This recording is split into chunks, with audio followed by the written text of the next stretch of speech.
Olá, gente, tudo bem? Meu nome é Roberto Celestino, eu sou professor de língua portuguesa e sou poeta cordelista. Faço parte hoje da Academia Caruaruense de Literatura de Cordel.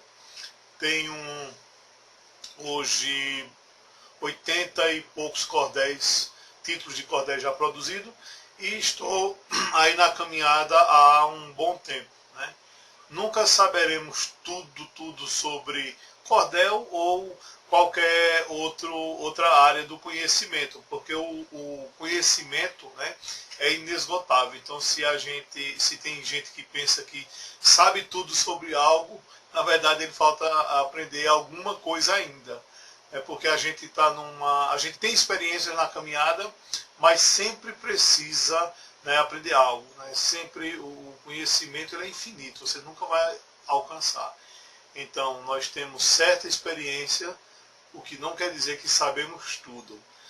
Cometemos erros? Sim, cometemos erros. Procuramos não cometer, por isso que estamos sempre em busca do aperfeiçoamento, né? Embora que nunca atingiremos a perfeição, mas estamos sempre buscando melhorar, nos aperfeiçoar na determinada área, em cada área que você escolheu para a sua vida. Então, hoje nós vamos falar de literatura de cordel. E às vezes se eu perguntar aqui o que é literatura de cordel, muitos poderão dizer o seguinte: literatura de cordel é um folheto. Deixa eu ver aqui, atrás tem, eu ia pegar um, mas tem aqui, literatura de cordel. Deixa eu tirar um daqui. Então, pronto. Literatura de cordel é um folheto, né? É um folheto com um desenho ou xilogravura, né?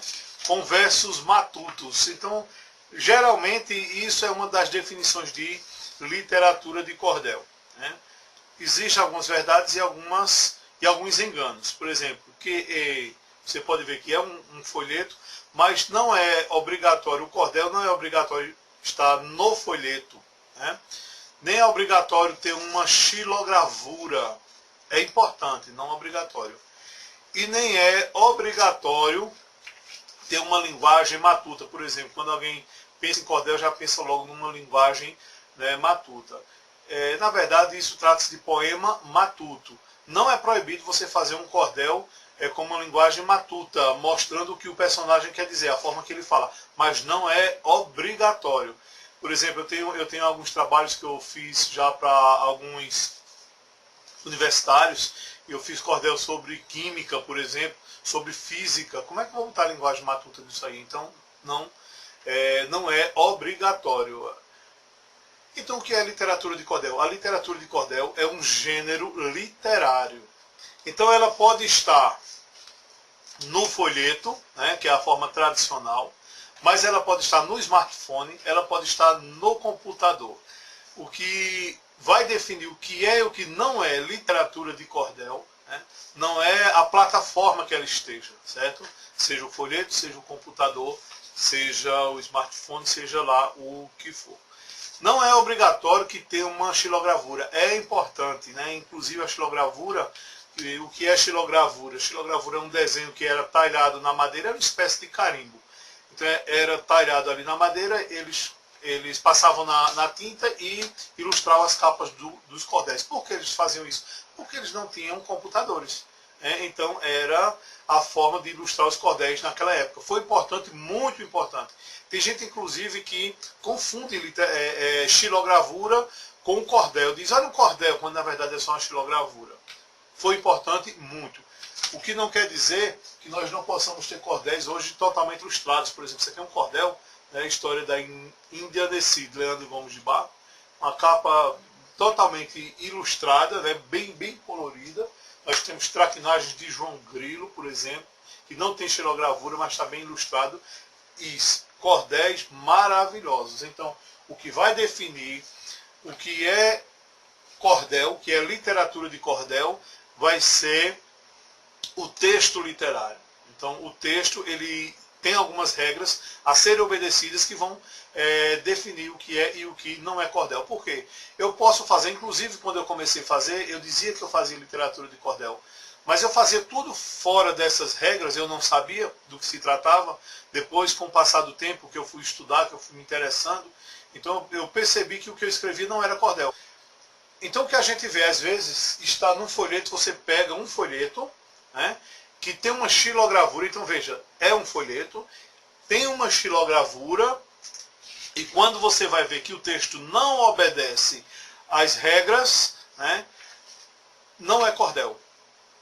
É um poema escrito num folheto, mas não é literatura de cordel, porque para ser literatura de cordel, ele vai seguir algumas regras.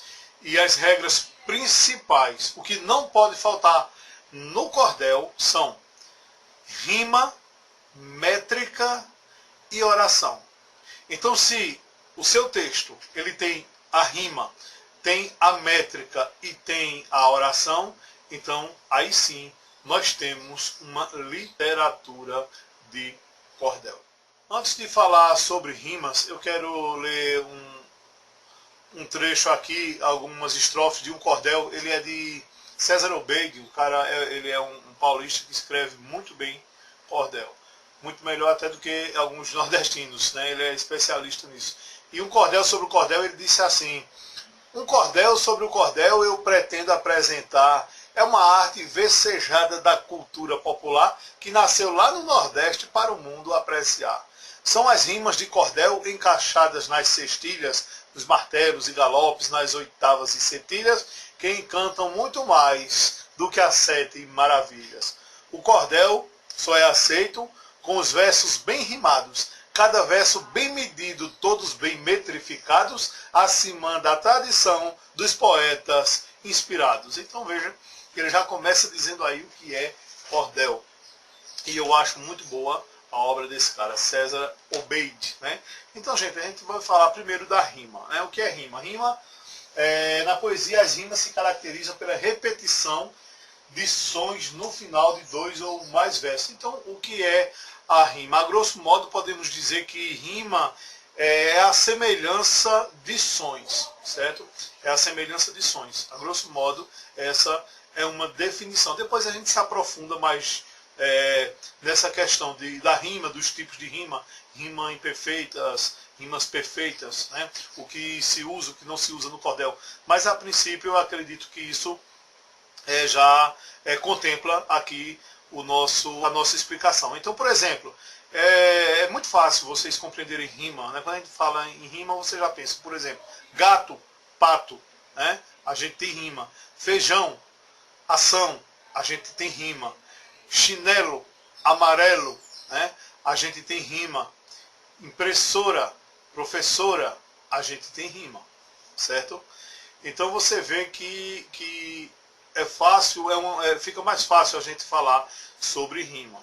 Alguns cuidados que nós devemos ter, por exemplo, tem algumas rimas, né, ou parecem ser rimas e elas acabam nos enganando. Por exemplo, bandido, amigo, não rima. Parece muito, mas engana o nosso ouvido. Eu já me enganei com isso quando eu comecei a fazer cordel. Eu já me enganei com isso, já fiz isso, mas depois você tem que prestar uma atenção. Então, tem que prestar mais atenção. Então, veja, bandido, bandido, dó. Amigo. Pelo seu lábio e pela sua garganta, você já vai entender que não existe a rima, porque ela precisa ser semelhante até no lábio. Então, bandido, amigo, não rima. Agora, mendigo com amigo, aí rima, né? Umbigo. Agora, bandido, ferido, amigo, não dá. Agora, bandido, ferido. Então você pode fazer esse exercício e você vai entender. Tempo. Tempo é labial. Tempo. Né? Vento. A língua. Você faz esse exercício e você vai perceber que não rima. Mas engana bastante. Inclusive eu tenho o meu primeiro cordel, ele é chamado O Tempo, né? E eu me enganei muito nesse cordel. Eu acho que foi o cordel que eu mais errei. Mas é perdoável, porque foi o primeiro, né? Então o primeiro é perdoável. Depois a gente vai se arrumando, vai consertando. Eu estava engateando ainda. Então, quando a gente começa a engatear, o que é que acontece? A gente cai distante, né? Mas depois a gente vai aprendendo, vai se firmando. Cai aqui e acolá. Interessante, foi interessante. Não foi proposital, mas foi interessante essa coisa do engatinhar, você cai. E quando cresce, você não cai, cai. Mas você tem mais cuidado. E isso acontece no cordel. Então o Roberto Celestino não erra, erra. E às vezes erra muito. Entende? Então eu preciso fazer um cordel. Eu preciso não. Aliás, quando eu faço um cordel, eu preciso ler, preciso ter atenção e depois preciso entregar para outras pessoas lerem. Leiam, por favor, para ver se vocês encontram erros. E elas encontram. Porque a gente está muito vidrado ali no texto e não percebe. Então, é perfeito? Não. Cai. Mas tem mais cuidado. E cai é o escorregão, né? Então, eu fazia muito isso nesse primeiro cordel. E tempo. Vento. Né? Não rima. Aliás, a palavra tempo, ela não tem quase rima. Ela só vai ter tempo, contratempo, a tempo. Tudo relacionado a tempo. Você não vai achar outra palavra para rimar, tá certo? É como cinza. Cinza só vai rimar com ranzinza, né? Tem até uma história dos cantadores de viola que eles estavam cantando e dois eles combinaram para derrubar o outro, né? Que eles fazem aquelas rimas para o outro pegar e um disse cinza e o outro disse ranzinza. E o terceiro não tinha saído, mas só que o repentista ele é muito esperto e ele disse assim: eu conheci uma velha fanha que ao invés de dizer camisa, ela dizia caminza. Então ele criou naquele momento, mas não existe rima para essas palavras, né? Cinza e só tem cinza e ranzinza. Aí imagine que eu rime rima com cinza. Não existe, tá certo? Então, gente, falamos sobre rima. Então prestem atenção aí que o cordel ele deve obedecer essas regras. A primeira dela vai ser rima. No próximo vídeo nós vamos falar sobre métrica. Parece um pouquinho complicado, mas já não. A gente vai tentar fazer de uma forma bem didática que fique de fácil compreensão, ok? Continuando, gente, falar sobre métrica no cordel, né? Cada verso, né? O cordel ele é constituído por estrofes, né? Cada estrofe são aqueles blocos que tem versos de 6 ou 7 versos. Eu vou aproveitar logo e falar sobre sextilha e setilha. Depois eu falo sobre métrica. Pronto. Então, estrofes, sextilhas. O que são? São estrofes constituídas, né, ou construídas com 6 versos. O que é um verso? O verso é cada uma daquelas linhas. Então, às vezes a gente vê pessoas dizer assim, poeta, tira um verso, né? E é comum dizer isso, mas o verso, na verdade, são cada uma daquelas linhas que compõem a estrofe. Por exemplo, eu estou com um aqui na minha frente, que eu fiz foi sobre Daphne e Apolo. Então, ele é uma setilha, certo? Mas eu tenho um aqui, uma surpresa desastrosa no aniversário, que ele é uma sextilha, uma estrofe. Então eu vou declamar para vocês uma estrofe, certo? Construída com 6 versos, que é uma sextilha. Aí diz, nessa estrofe que eu escolhi para vocês: festa de aniversário, quando eu era menino, pobre não comemorava, era coisa de granfino. Nem o dia que eu nasci atentava no meu tino. Então veja, nós temos aqui uma estrofe de 6 versos, uma sextilha. Festa de aniversário, quando eu era menino, pobre não comemorava, era coisa de granfino, nem o dia que eu nasci atentava no meu tino. 6.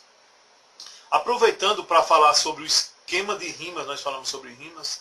Então, na sextilha, como se dá o esquema de rimas? Nos versos pares. No 2, no 4 e no 6. Certo? Vejam, festa de aniversário é 1.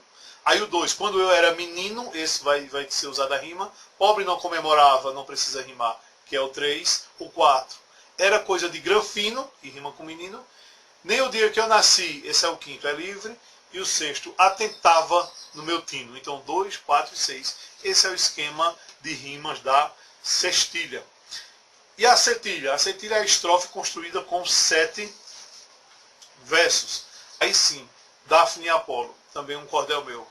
Aí eu disse: a mitologia traz contos bem interessantes, muitos deuses e heróis, fala de muitos gigantes, tem histórias de horror, mas também tem de amor, que são bem emocionantes. Então a gente vai ver aqui, deixa eu só enumerar para ficar mais fácil para falar para vocês.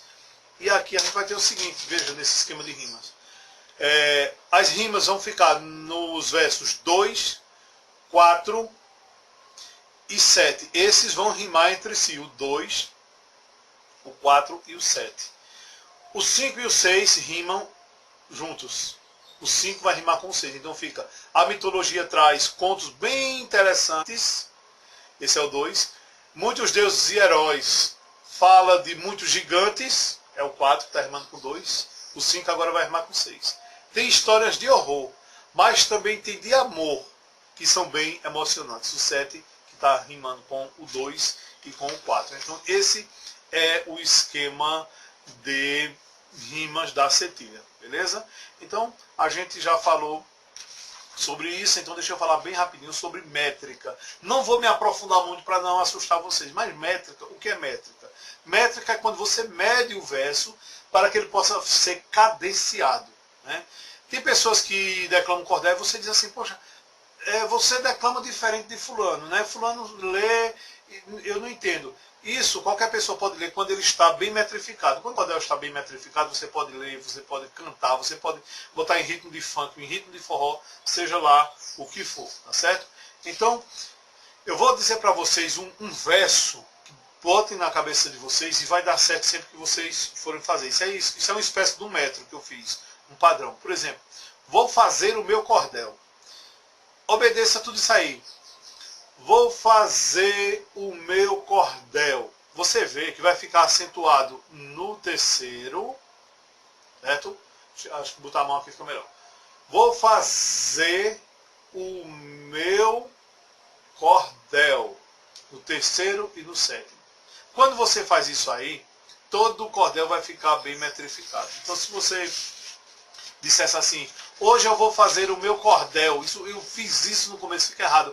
Hoje eu vou fazer o meu cordel. Foi para 9. Eu tenho que terminar em 7. Vou fazer o meu cordel. Vejam, por exemplo, o de... Pronto. Tem um cordel meu chamado Antes e Depois do Casamento. Aí diz assim, quando a gente é namorado, no 7, é aquela pegação, é mozinho pra lá e pra cá, é benzinho, é paixão, é amor da minha vida, é querido ou querida, minha vida a razão. Então, se você contando, vai sempre terminar em 7. Isso é a métrica. Aí o cordel fica bem metrificado. Quando vi o Facebook, logo na primeira vez, acessar era difícil, o idioma era inglês, era bem pouquinha gente, se contava tão somente pouco mais de 100 talvez. Então você vê que a cadência quem dá é o verso forte, o terceiro e o sétimo. Papapara, papapá, tatatara, tatatara, parece que está cantando, né? Que a declamação na verdade é como se você estivesse cantando. Deixa eu imaginar aqui esse que eu disse para vocês do Facebook. Eu vou tentar fazer ele quebrado para vocês verem diferente, viu?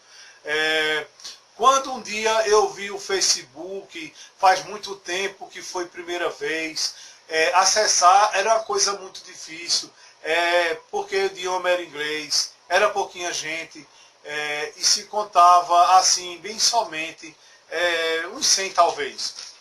Ficou aquela coisa que a gente chama de verso do pé quebrado, então tem que ser bem metrificado, né?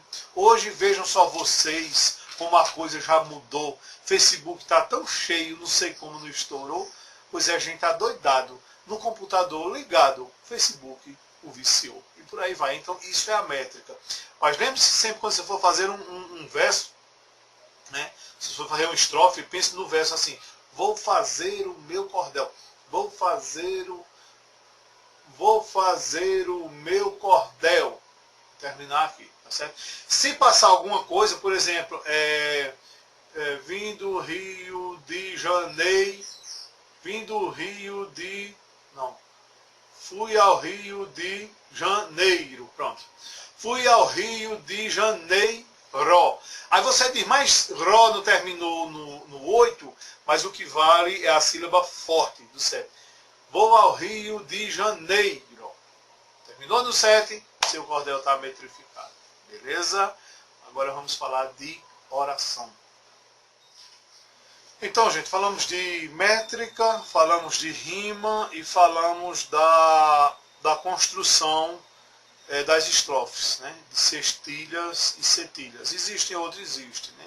Existe a décima, que é menos usada no cordel, mas ela é muito boa, mas ela é mais difícil de ser construída porque são estrofes de 10 versos que todos eles rimam entre si. Então, é um pouco mais difícil, mas por hora eu acho que isso aqui já satisfaz, né? E a oração. O que é a oração? A oração é você construir o seu texto com coerência. É você começar dizendo uma coisa, navegar naquele assunto que você quer e terminar, e concluir, fechar ali, né, dentro do assunto. Por quê? Porque, como todo texto exige um princípio, meio e um fim. Então você não vai começar um cordel falando da sua escola e daqui a pouco passar para detergente, tijolo e coronavírus e ventilador. Enfim, que loucura é essa? Não, você tem que começar elogiando, por exemplo. Vai falar sobre sua professora, sobre seu professor, vai. Começa falando, fala um apanhado da vida dele, aí você vai escolher de onde você vai começar, se é da infância dele, se é do dia que você começou a estudar com ele, e vai caminhar toda aquela história e por fim você vai fazer aquele fechamento dentro daquilo ali, né? Porque tem pessoas que começam a fazer, e isso gente que está acostumada a fazer cordel, começa a escrever um cordel e daqui a pouco só para perdeu-se numa rima, botou uma rima difícil ali, não encontrou, e agora? Aí bota uma palavra que não tem nada a ver, você, hã? Foi que disse aqui? Que é isso aqui? Né? Fica uma coisa meio doida. Então a oração é você caminhar aí nesse início, meio e fim, né? E deixar o seu texto bem harmonioso, né? Bem harmonioso. E vai ficar um bom trabalho, né? Então quando você atenta para o cordel, sabendo o que é uma rima, a métrica e a oração, então vai ficar tranquilo. Então se lembre da rima, certo? Cuidado nas armadilhas, amigo, né? Bandido, cuidado, tempo, momento, cuidado nessas armadilhas, e o resto você vai fazer. Não tenham medo de fazer, certo? Às vezes a gente acha um pouco de dificuldade, mas se a gente fizer isso, se a gente não fizer isso por medo de dificuldade, a gente nunca vai fazer nada, porque tudo na vida exige um certo grau de dificuldade, pouco ou muito, mas vale muito a pena porque o cordel é maravilhoso, né? Cordel que já foi dito um dia que morreria quando chegasse a televisão, a internet, hoje está por aí dentro das escolas, universidades, na televisão, na internet, então ele pegou carona e foi embora. É maravilhoso o cordel. Eu vou deixar, para finalizar aqui essa aula, para não ficar somente muito técnico, eu vou declamar para vocês um cordel meu, é o meu tempo de criança, né? Meu tempo de criança. Eu fiz uma história do meu tempo de criança e vocês vão ver. Então percebam, esse cordel ele foi construído com estrofes de 7 versos ou em setilhas, né? E você vai entender aqui também o princípio, o meio e o fim. Como ele começa e como ele termina. Aí nesse cordel eu disse assim: esse povo de hoje em dia é muito cheio de frescura. Não come feijão com arroz, nem se tiver a mistura. No meu tempo, mãe botava pra gente um prato de fava e a gente comia pura. Fosse mole ou fosse dura, era somente o que tinha. Mãe pegava e despejava um punhado de farinha, podia ser amargosa. Era a fome mais tinhosa e nós comia ela todinha. Pois a parte da galinha que se podia comer, era de vez em quando um ovo quando vinha aparecer. Mãe cortava ele em cruz e agradecia a Jesus por aquele ovo ter. Hoje eu canso de ver geladeira estufada e moleque reclamando com a cara enjoada. Se isso fosse no passado e não tivesse cuidado, não ficava era nada. Hoje essa molecada para comer é um entojo, só querem comer coxinha no almoço miojo, no café é cereal, iogurte natural, só de ver fico com nojo. Eu queria ver entojo no meu tempo de menino, que a tripa dava nó de doer no intestino. Dentro da nossa barriga não tinha nem para lombriga. Oh, que tempo tão ferino. Hoje, um moleque franzino diz que para vestir só usa roupa boa e de marca, do sapato até a blusa. Se lhe der imitação, ele abre um bocão e com a mãe logo se abusa. Nunca houve uma recusa das roupas que a gente usava. Boa parte era usada, que do povo manganhava, arrochava afogada, costurava a furada, um remendo ela botava.